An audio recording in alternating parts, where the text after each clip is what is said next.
Hello hello, bonjour à tous, je m'appelle Gaëlle, bienvenue sur ma chaîne Gaëlle Genesis. Je vous raconterai très certainement une autre fois pourquoi Genesis, mais en attendant, abonnez-vous, pensez à activer les alertes parce que ici, vous allez vraiment retrouver du lourd pour que vous puissiez kiffer votre life, tout simplement. Alors, dans cette première vidéo, je vais vous raconter qui je suis. Donc, comme je vous l'ai dit, je m'appelle Gaëlle. J'ai aujourd'hui, à l'instant T où je fais cette vidéo, j'ai 34 ans. Je suis maman de 3 enfants, belle maman d'un grand garçon de 18 ans. Je suis mariée et voilà pour ma vie un petit peu perso. Ensuite, si on fait un retour un petit peu plus en arrière, j'ai chaud, je vais ouvrir dehors. Si on fait un peu un retour en arrière, je suis née en Martinique, ok, vous voyez ma couleur de peau, je suis métisse. Mon papa est martiniquais, voilà, noir. Et ma maman, elle est bretonne. C'est une blonde aux yeux bleus. Et voilà ce que ça a donné. Pourquoi je vous dis ça? Parce que forcément, tout ça, ça joue. Ça a joué sur ma vie. Mes parents se sont séparés lorsque j'étais toute petite. Donc je suis née en Martinique, mais je n'ai jamais grandi là-bas. Je suis revenue ici en France avec ma mère. J'ai vécu avec elle. Et tous les ans, j'allais, à partir de mes 7 ans, tous les ans, j'allais toute seule, je prenais l'avion toute seule pour la Martinique où j'allais passer 3 semaines, un mois de vacances avec mon papa et toute la famille du côté de mon père. Donc voilà, tout ça fait que ça a eu beaucoup d'impact dans ma vie quand j'ai grandi et je vous raconterai ça aussi par la suite. Je suis très fière de mes origines, d'accord. Je suis très fière de ce mélange que je suis. De toute façon, je suis très fière de moi, tout simplement. Mais c'est vrai que le fait d'être antillaise, voilà, c'est quelque chose que j'aime bien. J'aime bien dire et que je revendique avec grand plaisir. Je regarde mes notes. Je suis quelqu'un qui perd beaucoup la tête. Enfin, je perds pas la tête, on s'entend. Je perds beaucoup le fil des choses. Et si je regarde pas mes notes, je vais partir dans tous les sens et la vidéo ne va pas être très claire. Donc, avant de vous parler de mon parcours professionnel, c'est important que je vous dise que actuellement, je vis en Thaïlande. Voilà, je vis avec mon mari et mes 3 enfants. Nous sommes installés à Koh Samui depuis maintenant quasiment 1 an et demi. Et d'ailleurs, si vous voulez un petit peu suivre l'histoire, le pourquoi du comment, nous avons fait une chaîne YouTube qui parle de toute notre expatriation, du début de l'hésitation, du peut-être allons vivre en Thaïlande, jusqu'au moment où on a vraiment pris la décision d'y aller. Je vous mets, attendez, je check, voilà, par là, je vous mets le lien de la chaîne. Allez jeter un coup d'œil. Et donc voilà, ça fait 1 an et demi qu'on vit ici, donc là aussi forcément beaucoup d'impact dans notre vie, dans tous les sens. Voilà, je vous en parlerai, il y a beaucoup de choses à dire par rapport à ça. Ça nous a fait découvrir énormément de choses à propos de nous-mêmes, surtout. Pour moi, c'est ce qui est le plus important, mais aussi par rapport au monde, par rapport aux gens. Voilà, on est très content d'être ici. On ne sait pas combien de temps ça va durer parce qu'on se laisse porter par la vie. Mais aujourd'hui, nous vivons en Thaïlande. C'est pour ça que des fois, j'ai un peu chaud. Je transpire un peu quand je parle. Alors, mon parcours professionnel. J'ai le premier métier que j'ai vraiment voulu faire de façon intense pour lequel j'ai fait les études, c'était prof de maths. Je voulais être prof de maths. Mes grands-parents, mes 2 grands-parents étaient profs de maths d'ailleurs, du côté de ma mère. C'est pas forcément eux qui m'ont donné envie d'être prof de maths, je crois pas. C'était forcément un exemple pour moi et ça me permettait d'avoir un point de repère.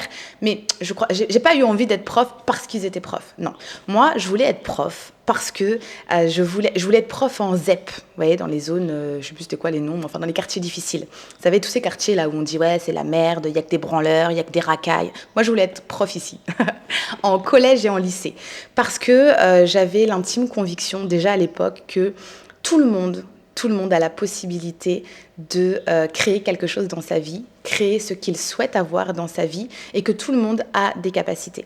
Et je trouve que les maths, c'était quelque chose qui me correspondait bien dans le sens où il y a besoin voilà, de logique, de réfléchir, d'élaborer des... pas des stratégies, mais... d'observer, de prendre des éléments pour ensuite avoir un résultat. Moi, c'est quelque chose, mon cerveau, il fonctionne comme ça, j'adore ça. Je suis hyper observatrice, j'analyse beaucoup les choses et après, hop, je rassemble tous les éléments et bam, j'obtiens un résultat. Donc les maths, ça m'allait bien.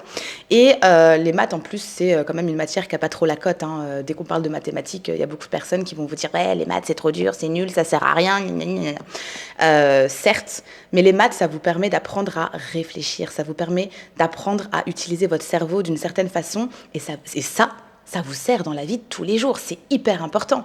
On s'en fout, effectivement, le théorème de Thalès et le théorème de Pythagore, peut-être que vous n'allez pas l'utiliser tous les 4 matins, non. Mais par contre, le fait d'apprendre ce théorème-là, le fait de comprendre comment ça fonctionne, ça crée un mécanisme dans votre façon de réfléchir. Et ça va vous servir dans votre vie de tous les jours. Et moi, c'est ça que je voulais transmettre en fait à mes élèves, vraiment tout ce côté de donner un sens à ce qu'ils font, de donner un sens à leur vie et de leur donner confiance en eux. C'était vraiment ce qui m'animait. Je me rappelle, hein, je le sentais au fond de moi, je voulais faire ça. Pour moi, c'était ma place, c'était sûr, j'étais faite pour ça. Je savais que j'allais pouvoir être une super prof dans cet axe-là. Bon, finalement, les choses ne sont pas passées comme prévu. J'étais à la fac au moment où ils ont changé le parcours pour être prof. Avant, il fallait faire l'IUFM, donc c'était sur concours. Et puis après, on préparait vraiment le métier de prof, de professeur de maths. Et puis, moi, je suis arrivée au moment où ils ont changé, il y a eu les réformes, et en fait, il fallait un master de maths. Et là, en fait, ça m'a gonflé. C'était trop pour moi. Moi, j'avais envie d'apprendre à être prof. J'avais pas envie d'apprendre des maths que j'utiliserais pas. Vous avez vu ce que je vous dis Donc derrière, j'ai un petit peu laissé tomber. Entre-temps, j'ai rencontré Guillaume, mon mari, et puis finalement, voilà, je passais à autre chose. Je suis très comme ça quand il y a un truc. En fait, je suis très à l'écoute de moi-même, c'est-à-dire il y a un truc qui va me guider, j'y vais. Si à un moment donné, je sens que c'est plus d'actualité, bah j'arrête. Voilà. Et c'est ce qui s'est passé avec le professorat et avec mes études. Donc j'ai arrêté mes études. J'ai quand même fait 5 ans hein, en fac de maths. J'ai pas eu mon master parce que j'ai redoublé, mais j'ai fait 5 ans à la fac. En parallèle, je travaillais chez Red Bull. J'étais une Wings chez Red Bull. Je ne sais pas si ça existe toujours. Je crois que oui, parce qu'il n'y a pas si longtemps, j'ai croisé des voitures, vous savez, les mini avec la grosse Red Bull derrière là. Ben voilà, je faisais ça. C'était mon job étudiant. C'était vraiment génial. J'ai beaucoup aimé ces années-là. On donnait des canettes, on partageait le produit. Alors j'ai vu, ça a beaucoup changé depuis, hein, parce que ça, je vous parle, c'était il y a 13 ans, 14 ans, waouh, ça ne me rajeunit pas. Mais c'était une chouette période. C'est un super job étudiant. Et donc j'ai fait ça pendant peut-être 3 ans, un truc comme ça. Quand j'ai rencontré Guillaume, d'ailleurs je l'ai un peu rencontré grâce à ça, du fait que je donnais des canettes. Hein. C'est là qu'il m'avait repéré. Et du coup, j'ai fait ça pendant quelques années. J'ai même terminé Wings et j'étais enceinte. D'ailleurs, je pense que j'ai été une des seules Wings de France, peut-être même du monde, à travailler dans la mini avec mon petit bidou. J'étais enceinte de mon premier. J'ai ensuite arrêté. Alors, à un moment donné, après, j'ai été attirée par le métier de commercial. J'ai voulu être commerciale parce que j'aimais le contact avec les gens et puis je sentais que je cernais bien les gens. Donc, j'ai travaillé dans l'immobilier. Pendant 5 ans, j'ai été agent immobilier.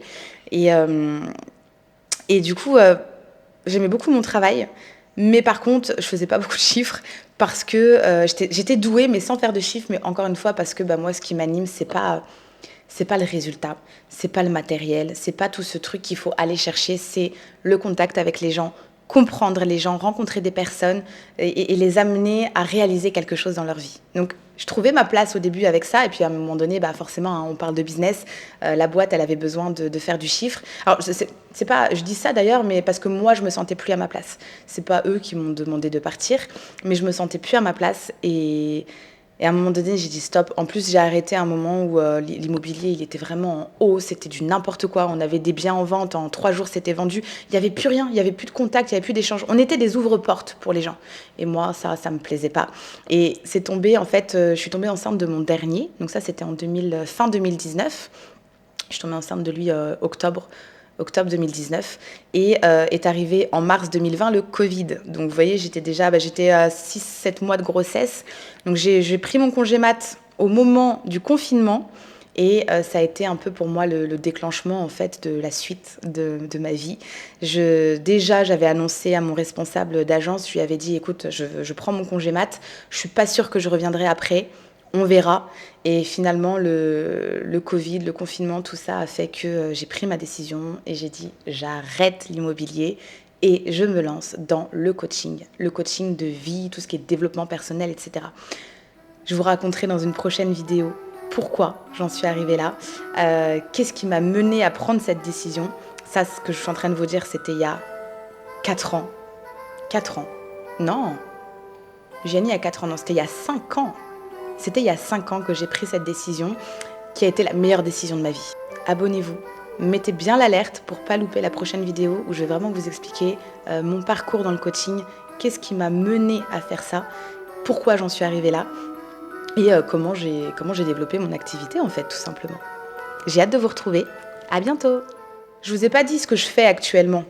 Je suis coach de vie. Je suis coach mentor de vie, on va dire. Voilà, c'est pas facile à mettre des mots sur ce métier-là. C'est ce qu'on peut appeler des nouveaux métiers. Moi, je me définis comme ça parce que c'est le plus simple. Coach mentor de vie spécialisé dans tout ce qui est inconscient, dans tout ce qui est libération, déblocage inconscient.